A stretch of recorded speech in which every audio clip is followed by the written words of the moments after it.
Well, good morning as we're sitting here on Monday morning, June 26th, year 2023, here with the Hello Hello Show, continuing with the tradition of public access and the tradition of the Hello Hello Show that's been on the air since 1980.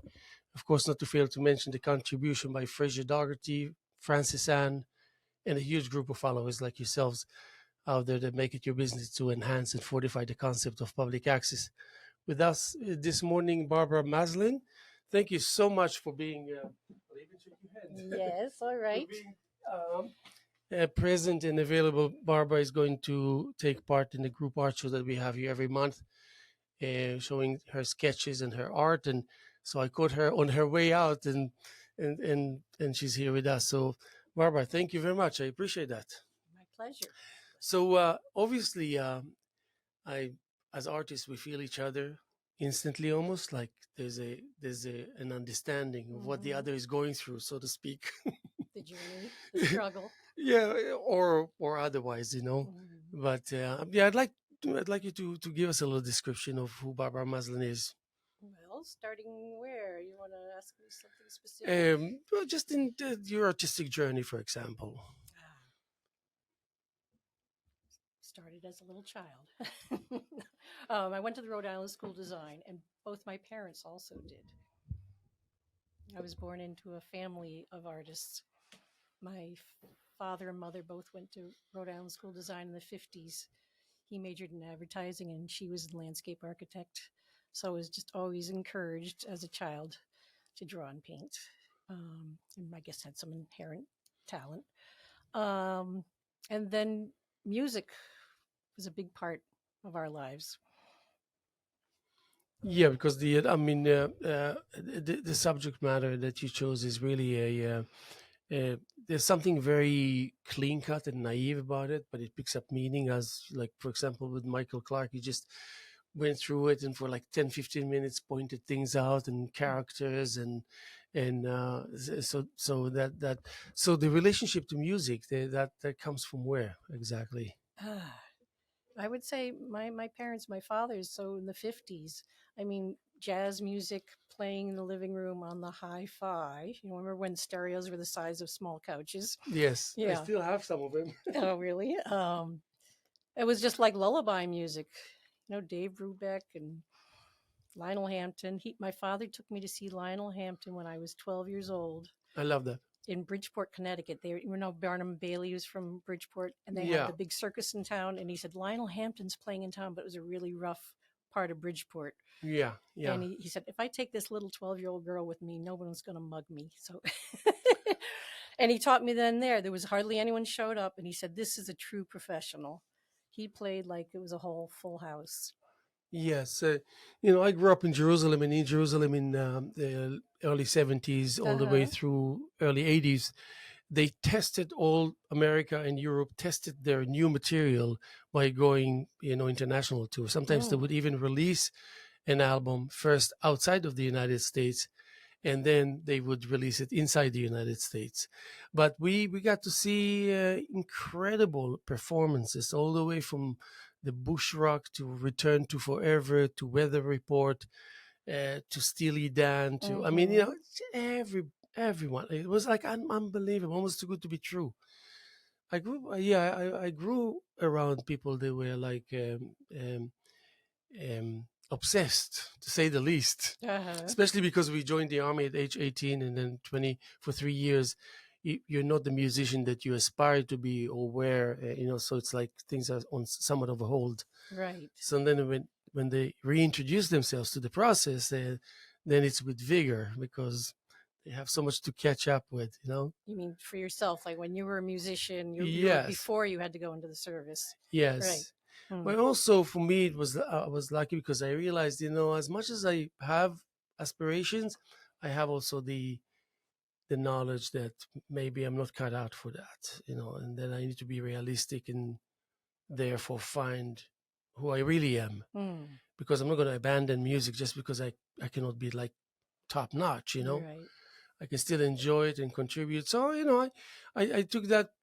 I made my decisions when I was 18. So I said I spared myself from a lot of confusion and pain. Mostly the lifestyle, or you felt your talent was only. just like fighting the elements when you already know the answer, Okay. So I'm like, okay, so therefore you gain a license to research and experiment live as you play, but not the cliche aspect of playing open and let's see what happens. Right. But really, it's like the abstract comes from the abstract itself, not from it's not borrowed um, from other territories.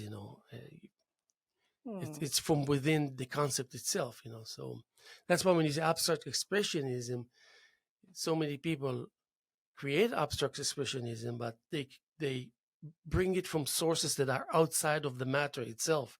So they waste so much energy by doing that that by the time they have the time to speak their piece, Hmm. they have to rush it because there's no time. Everything is on a schedule, even if it's Well, metaphoric schedule. But don't you think that? I like in my work to work also with energy and have that be part of it and show it. They say painting is not necessarily a noun, but a verb. So, and also in your work, very much the action and the motion of the act of painting, which is, you get in that zone and it's a beautiful thing when you're there. Um, So do you also explore with color? oh, definitely. So Yes. I so you love have that color. back and forth from music to painting, from painting to music, and it's just Yeah. like um, a constant interaction between the two. Well, for me, music is more appreciation and listening. Um, but I notice a lot of artists have several talents. There'll be a musician and a painter, or a writer and a painter, or a lot of artists love to cook, the creative process of cooking. I'm not one of them, but they Yeah. do. For me, it was mostly just the appreciate. My father played saxophone. I had a great uncle who played saxophone. He was in vaudeville in the 20s. So he's what they called a song and dance man, crooner, and played. So I tried to play saxophone for about 2 years when I was 12, long enough to find out that's not where my talents were. Yeah. No, Yeah. not at all. Yeah. So I really appreciate what other people can do. Yeah. I did saxophone maybe for a couple of years in 1986. My friend was connected with the Village Vanguard, and Mm. she knew Gary. He's a saxophone player for Mel. Oh man, how do you call that drummer? Mel.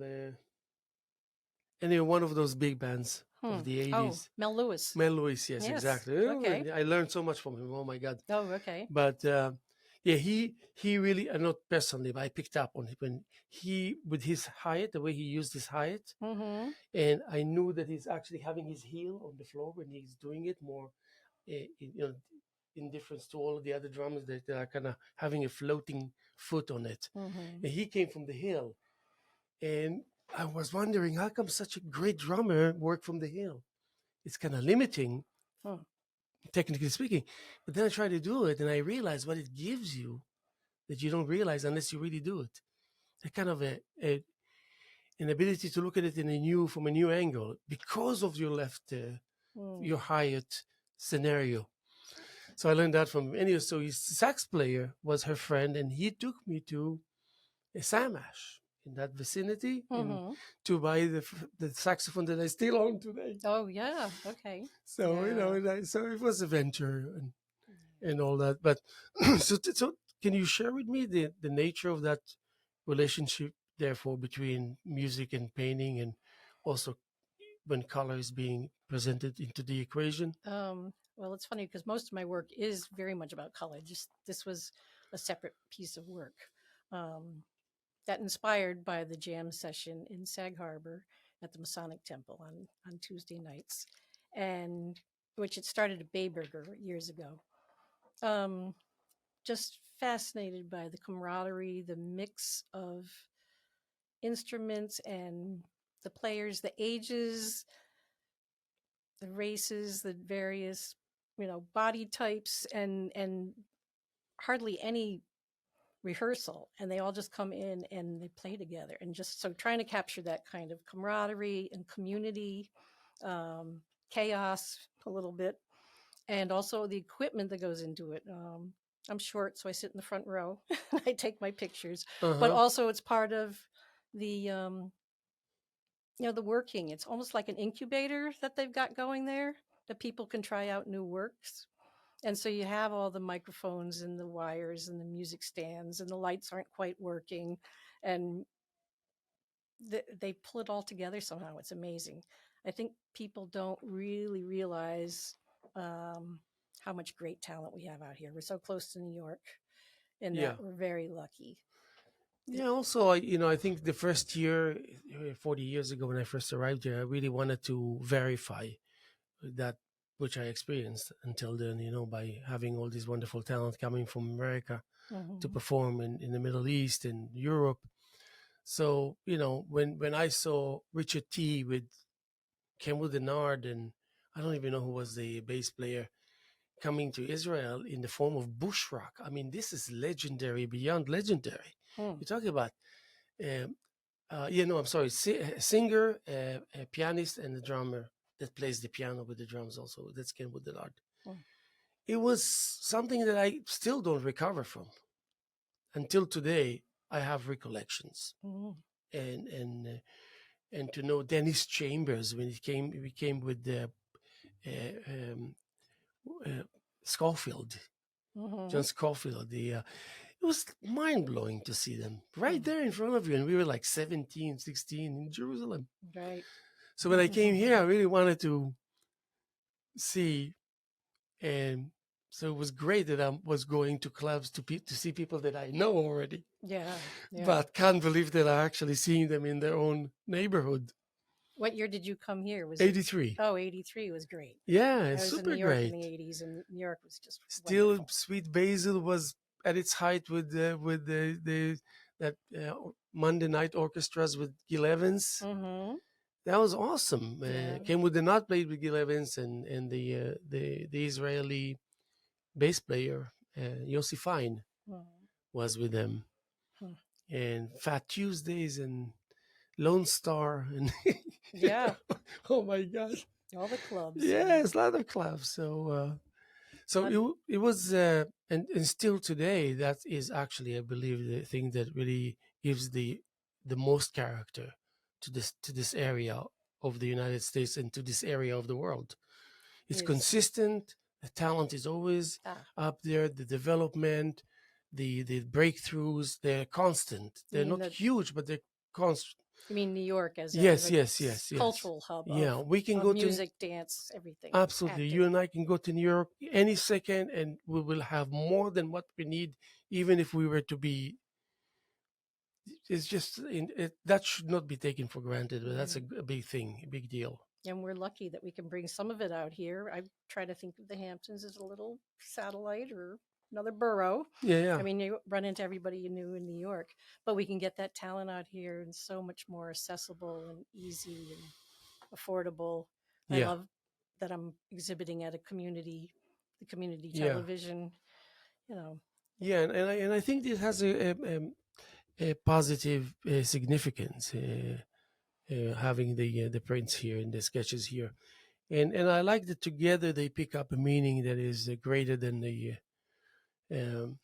just one, right? Yeah. Even though one will pretty much gives an idea, but together it's just like, and it reminds me of something that I do in the same range of sizes where we hung it at Southampton Library, and the friend that helped me, he said, "What do you want? What do you want?" I said, "I want as if someone, for a lack of a better word, standing with an artistic machine gun and just shoots, and there's like 20 Hmm. bullets came out, and these are 20 pennies. It goes like ta ta ta ta ta ta ta ta ta ta."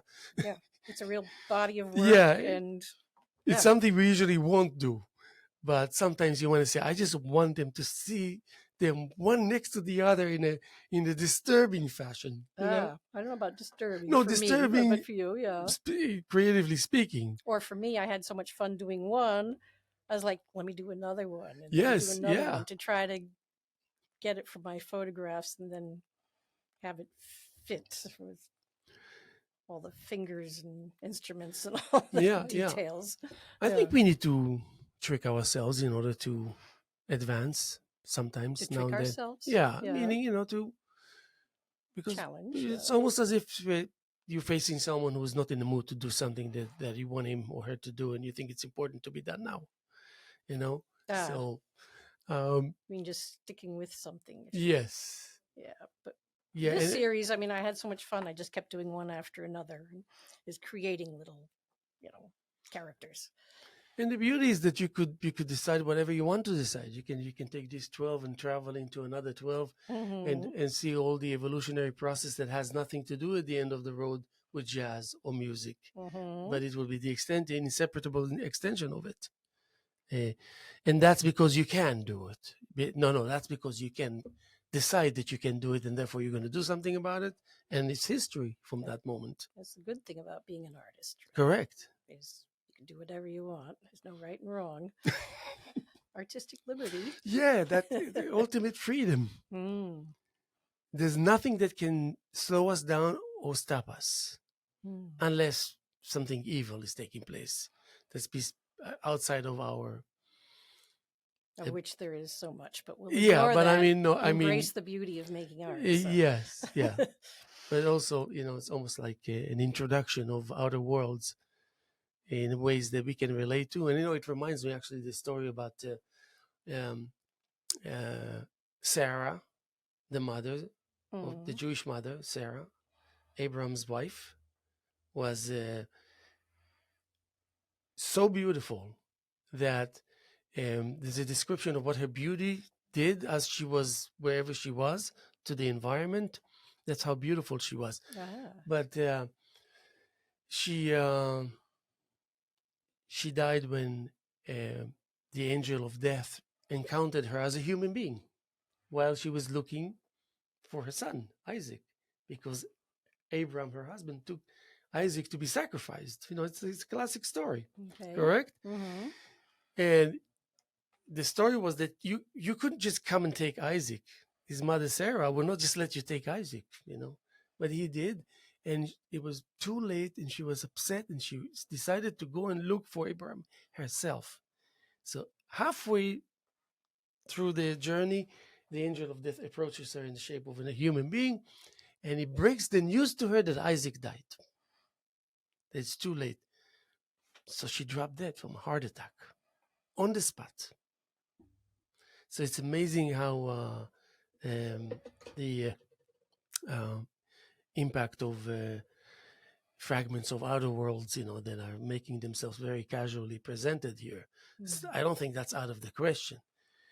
I don't think we need to go to Mars to find out things like that or beyond. And then why did I say it? We can portray it in the art that we are engaging in that process. Mm. This is our story that will be translated into a painting or a musical piece. And hopefully to share with others Oh yeah. for the viewing. Mm-hmm.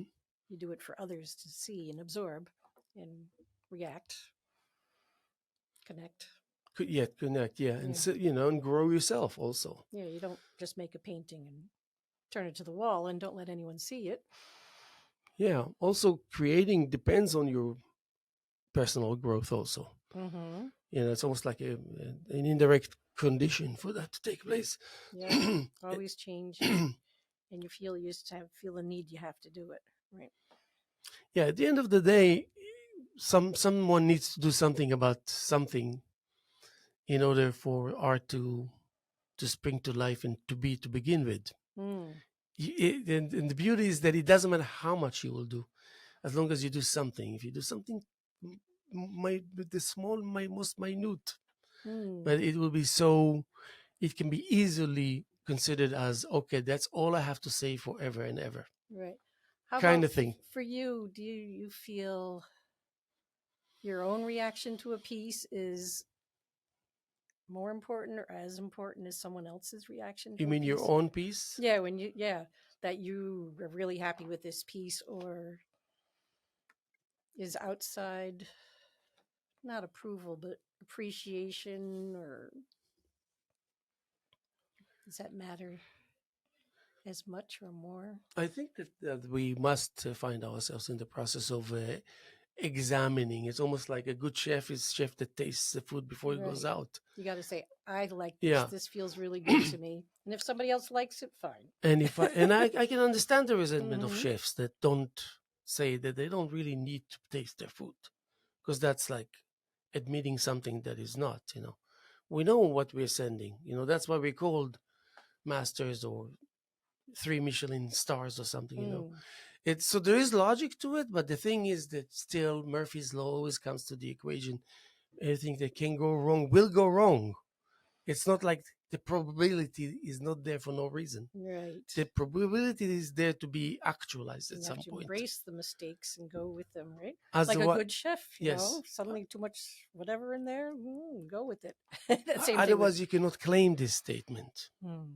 But you're saying like with a chef, with some chefs, when you say they don't taste their own work, they're just doing it rote. Like this is what I have to do to satisfy the audience. Is that the comparison there? No, I mean, Mm. just a basic test, but it's your test, which Ah, is I then see. therefore more than just a basic test for someone else because it's your Right. demands from yourself, the level that you expect, all this. Right. But so when it passes that, you feel like I remember that I hate to say, but I think I hired someone to tell me at the early stages of my creations that I'm not making a fool of myself. That scared me so much. I cannot begin to tell you because I entered art. I mean, painting, art. I was involved with music and poetry for many years, but art, actually, painting was sudden. There was no evolutionary process. Maybe there was, but I wasn't aware of it. There was no like build up. There was no aspirations really. Oh, I want to become a painter. So suddenly I'm sending invitations for a solo exhibition, which is my first show ever. And so after I did all that, and my girlfriend helped me, of course, a lot, I realized what did I do long before the show opened. Now I started imagining who's going to come that I know, that I admired as artists and all this. And it got me really scared because I said, so now I'm showing them everything I have within. I'm completely vulnerable and exposed intentionally, but what price I might have to pay for that? So what made you start painting if you were in music and poetry? Like I said, as a child, I was just always encouraged to draw and was given lots of positive feedback. Oh, very good, Barbara May. Just do another one and be quiet. But what made you suddenly I say, think "Oh, I it's. have this talent too"? You see, I'm a house painter since I know myself, Ah, okay. and I have a painting company here in East Hampton. Oh, I didn't know that. Okay. Yeah, major. There Oh, was no spot that I did not paint a house along the years. yeah. But I think at some point I got a little frustrated between all these spackle knives and caulking guns, and brushes and rolls. But it was like it bothered me that I'm so good at it, but it has to stay where it is. So that Right. means I come to you, you say, okay, go ahead, do the job. I have to paint the walls of your house, so I have to use all these tools over and over and over and over again, So you and already enjoy it all the time, over and over. right. So you already But had the studio skills. You already had the craftsmanship of the tools. yeah, Right. the That's being interesting. familiar with a tool to such an extent Mm-hmm. made it easy for me to take it from there to another stage. The same tools. Yeah, and definitely. and I realized that if I was to do that, the new environment will not intimidate the tools. The tools will still serve me as I will serve the tool, and will be as usual as we are. Yeah, because I find the media and the tools often can be a hurdle. Like with Correct. these drawings, I started Good several point. different kinds of paper and different kinds of chalk or crayons or to get something flowing. Didn't have tooth, so that and it, Yeah, yeah, the medium that's can a good really point. fight you, but if you already are confident that you know how to do that, then it frees you to just do what you want to do with it. Right? Yeah, Yeah. yeah. It's also the only seriousness that should be involved in this whole reality is Mm-hmm. how not to take yourself seriously. That you have to take seriously. That's the only seriously thing that should be your business to attend to pay attention to. is not to take yourself seriously. You have to be extremely serious to accomplish that. Okay? Okay. So you know what I mean? You Yeah. see how I opened already space that that in itself can serve you for a couple of years to create and use as a shelter. I see. So don't. Use as a shelter. Right. You don't pay rent, no nothing. You just created your own shelter within which you actually creating your art. I mean, it's like almost like unbelievable. Right. And you're comfortable in that place. You But don't it's need outside self-imposed. approval. You is again, you're self-sufficient. You're like your best servant. You're your best friend. You're your best, of everything. Mm-hmm. And so it's easy also to share with others because you're only showing yourself, and yourself comes with the whole package. Actually, when I graduated from art school, I majored in illustration, and I moved to the city to be an illustrator. So, and drawing is mostly my thing. I love drawing. But I found being an illustrator, all those years of it, I got very trained to be satisfying a need. They would say, we need this by this date. So rather than my own thought, what I wanted to create, I was really, really trained to be making deadlines and give them what they want and trying to imagine what they want. What did the art director and the editor and what is it they're looking for? So I almost had to untrain myself from that, Yeah. not to think about what does the audience want, what does other people want, or Yeah. yeah. And you should have all the reasons in the world to believe that that's the case, that you can actually take the liberty from within the act itself when it's active and still be present in both in the front and in the things that are cooking in the back room. You have to attend to it still after all. But I think that the thing is that when you think about the distance from here to something unbelievable that created this being, and that's, I'm sure that art was included in the equation of the superpower, probably said to himself, I really hope they will choose to create art. That will make me really happy. So when this superpower gives you a choice to make up your mind, forget about whether you get punishment or not. That thing is out. But let's say it's a game after all. So you say, well, I'll so then therefore I can turn it, I can switch it. The end is in the beginning is at the end. So what happens is you bring the superpower as close as possible to you without moving, without thinking that it's always, how far it is, things, achievements, dreams, all this. They're never, they're in the back, they're in the front. How much more to go, But that can be eliminated easily. First, because you can decide that that's the case. So just imagine if you have that relationship with art. So you will never find yourself hearing yourself saying, "Oh, I just faced that blank canvas." Anyway, this will not exist in your life, and I think you're better off if it doesn't, because it's that much more time to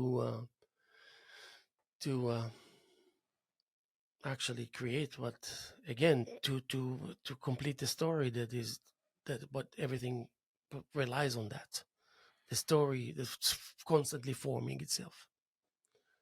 And you think that if you take all the stories of all the individuals in the world and you take the story of the world, 1 against 7 billion, you realize that it's just like almost like a pathetic uh, um, obsessed mechanism, that's kind of must be where it is and do what it does because it's placed there, and that's it. So playing these roles, we as human beings, we can be as the individual as the world can be, overlooking everyone. Yeah, that's easy. That's super easy. So now we realize we can call the ultimate power to come and reside right next to us because we're not waiting for an answer. we're grabbing and putting it next to. So imagine you play these head games with art, Mm-hmm. and Yep. you know how to draw, and you know how to paint, you know about composition, you know about colors, you know about placement, you know about proximity. I can go on forever. Yep. So then, isn't it a guarantee of success right there? Sure. So I'm kind of hoping to make people feel the same way I do, and then, All right. and then it would be awesome. Uh, The success. Yeah. so I have that in the my goal? arsenal, I have Yes. certain head games that I utilize all the time. All right. It's like a savings account, Good for you. That's Yeah. good. and but anyway, going back to your expression vis-a-vis color and music. So um, bringing the two together creates what exactly? Probably a feeling of centered, that you're bringing these various parts of your life together. And there's the history of it too. Yeah, I love the it's a history of pulling it too. together. Yeah. It's my legacy of my parents and my great uncle as well, and all the great music in the past, and the jazz. I mean, jazz is like America's first real, America created jazz, and all the legacy of that from the gospel and I don't know, just there's a whole history and And legacy look that how pulls interesting together. where gospel is nowadays. It's awesome. The gospel music produces the best drummers of the humankind has ever experienced. Drummers, huh? Oh yeah, Okay. like Eric Moore and C.J. Thompson, and crazy, unbelievable. All right. That it comes from that holistic aspect of from a church out of all. So much passion and taking themselves seriously, and they prove a lot that rehearsing is key. So that means doesn't matter who you are, you always rehearse. And the joyousness. Yeah, you don't reduce the intensity of it, because then you kind of think something about yourself that you shouldn't. Right. It's interesting though, something like gospel and singing in the choir. Think of the joy of that camaraderie of everybody together, right? Where the artist is a very solitary Yes. exercise. And thank God for that. Like, I don't know. So I was telling you about the. You wouldn't want to be doing a group painting, huh? Yeah, well, I mean, I don't know. I can't feel bad about something that will never happen. I mean, like in a way, like the concept of preserving my potential longevity as an artist. I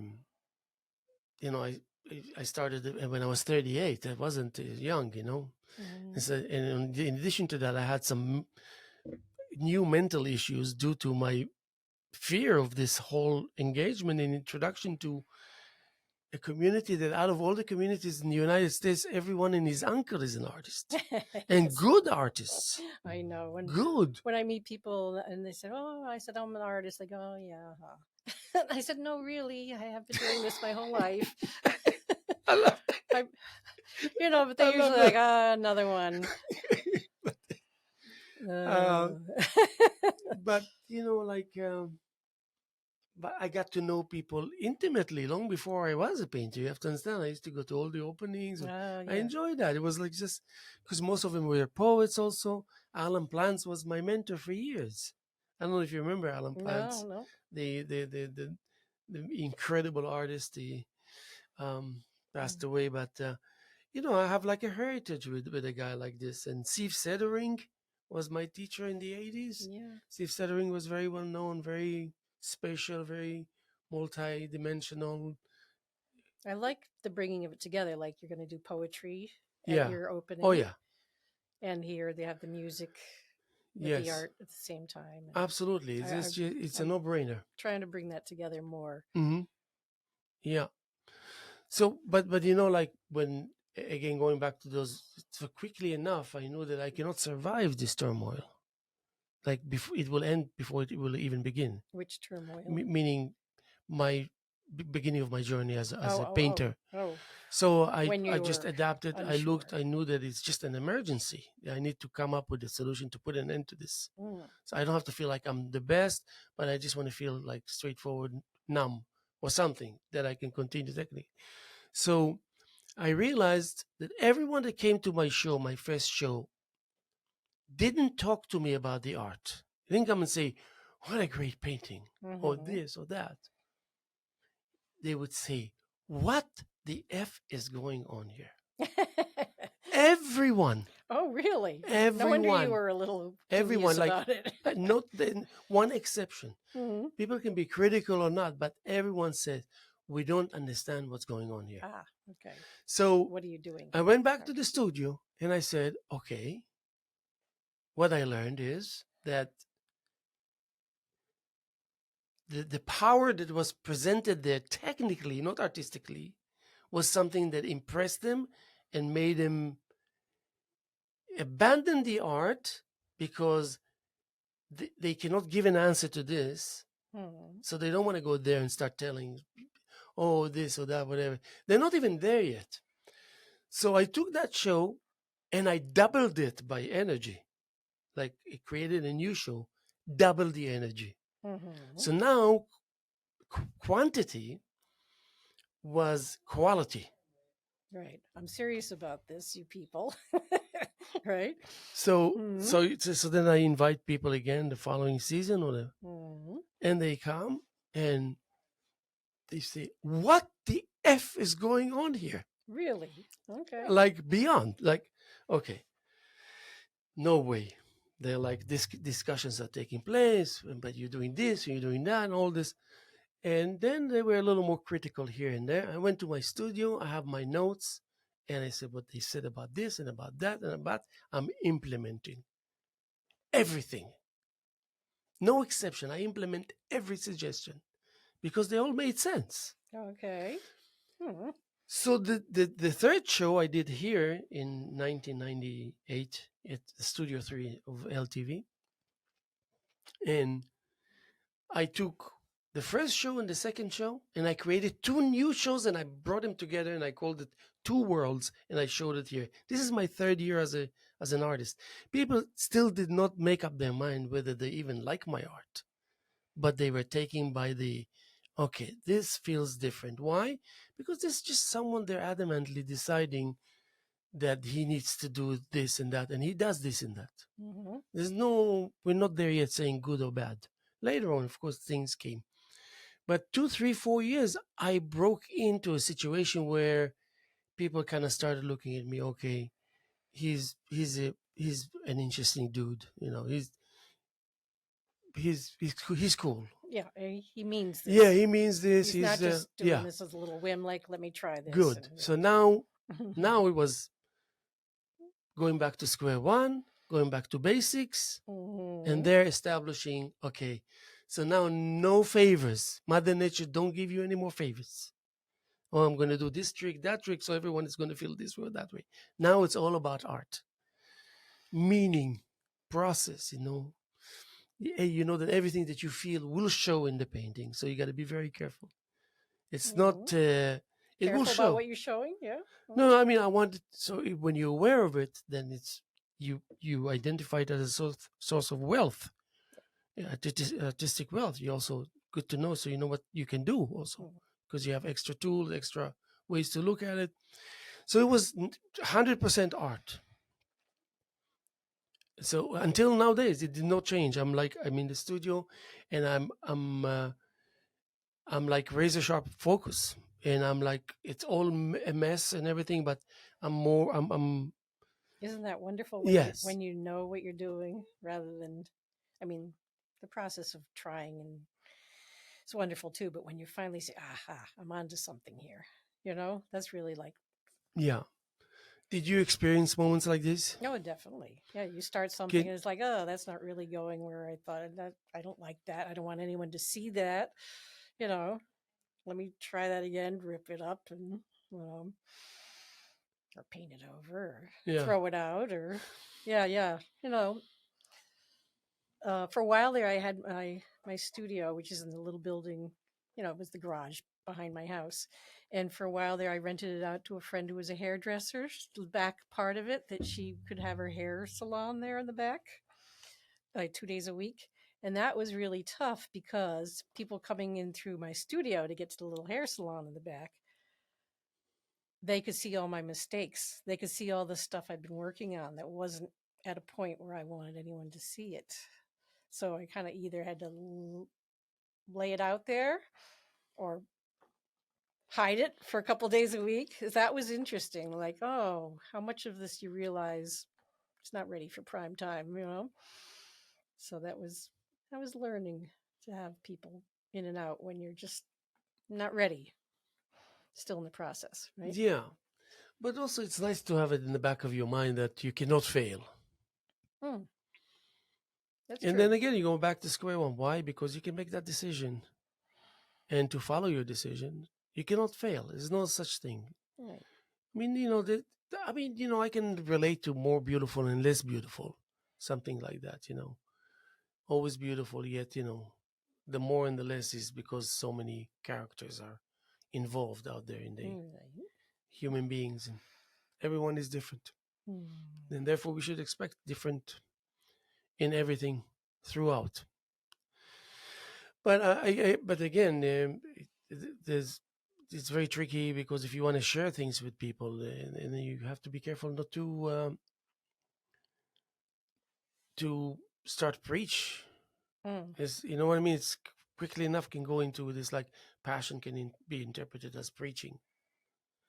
When, let's say, I discovered something and I said, Barbara, I got to share something with you. It's like, you won't believe what just happened. And you start like telling this thing. And I think that if you were to think about it in your journey and adapt certain things of it, it will work for you, and, things like that. So the other person really means it because he or she just experienced it. Right. And they know it's like they work. So what's the first thing they do? Run to the center of the piazza and declare, come, you won't believe it. What I have to tell you. And somebody going through the piazza is like, I'm on the way to get a cup of coffee. Huh? Yeah, I know. Also, after that, after the declaration, the preaching, but I remember I worked with kids from Project Most. Oh yeah, well.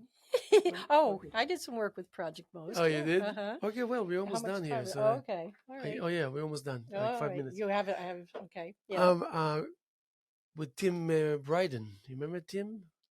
That's no. in the 80s. Not in the 80s. In the but So 20 years ago. You were teaching there? Okay. Yeah, I did John Marshall and Spring School after hours. So wonderful. there I did. I brought my drum set.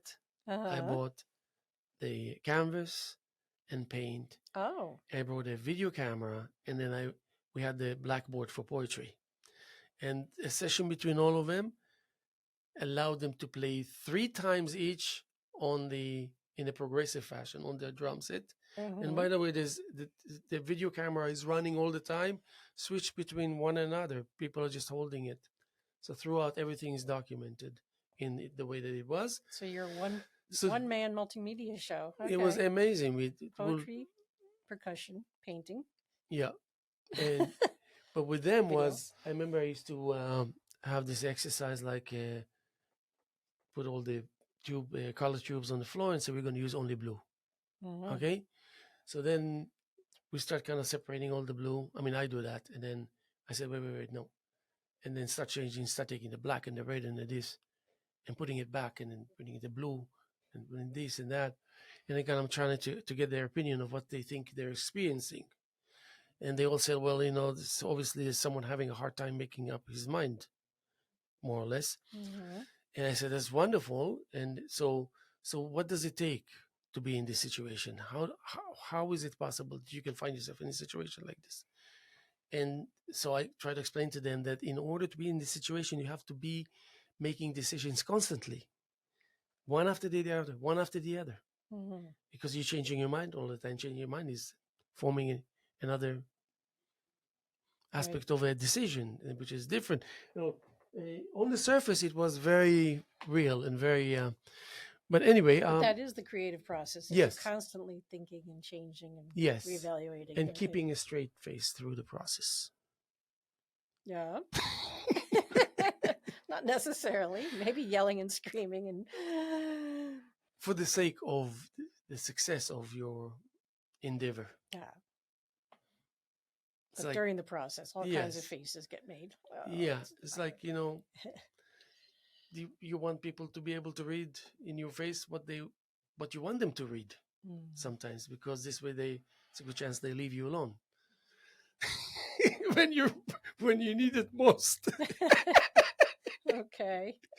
No. So you can be alone with your thoughts. No, and then, but on the other hand, you're extremely social. Mm. Extremely. It's a real contrast. Yes, and so close to one another. Hmm. So all this, we are guaranteed enough material to create. Doesn't matter which medium, and if you have more than one medium, you can always cross implement all the time. I have my Yamaha drum set, small Mhm. one. I swear by it. When I bought two of them, and I was so smart to do it 20 years ago at Samash. So every time I have a problem with the canvas or some obstacle, something that I don't want to struggle in front of the canvas to resolve it, I go to and I open my drum set. Is that you Resolve feel like it. I need a break? Yeah. Yeah. I think about what the problem is while I'm playing the drums. I do that walking on the ocean. Yeah. I like to walk on the ocean. That really gets things. Yes. Oh, yeah. Yeah. That definitely makes sense. So, well, anyway, let me just mention that we're sitting here with Barbara Maslen, and she is actually one of the participating artists of this show Roundabout that's going to open July 8th, Saturday between 3 and 7, and it's going to be on display through the month of July. And we have Rene Dahl, Steve Ram, Chris Licker, Barbara Maslen, myself included. And am I forgetting anyone? No, I'm not forgetting anyone. Yeah, and Seth Hello. Yes. Right. Oh my God. Seth. And well, first of all, thank you. That was, I think Thank we've you. been on the air. Let me see. I'll tell you exactly. Sorry, I had a little cold I'm fighting off. You're lucky I didn't start coughing. That's good. I wanted to thank you for giving us the time. That was really lovely. Yes. And yes. a nice discussion, considering we never met before. I know. And our kind of art is totally opposite of each other, don't you Yes. think? Yes. Yes. So I really appreciate it, and Yes, okay. and I hope to interact again soon. Yes. And let me just say that we're going to be here tomorrow, as much as we were here yesterday, and as much as we're here this morning, Monday morning, June 26th, year 2023, here with the Hello Show. And my name is Haim Mizrahi. And of course, thank you to my guest, Barbara. And we'll see you soon. Keep up the good spirits, and you know the rest. Mhm.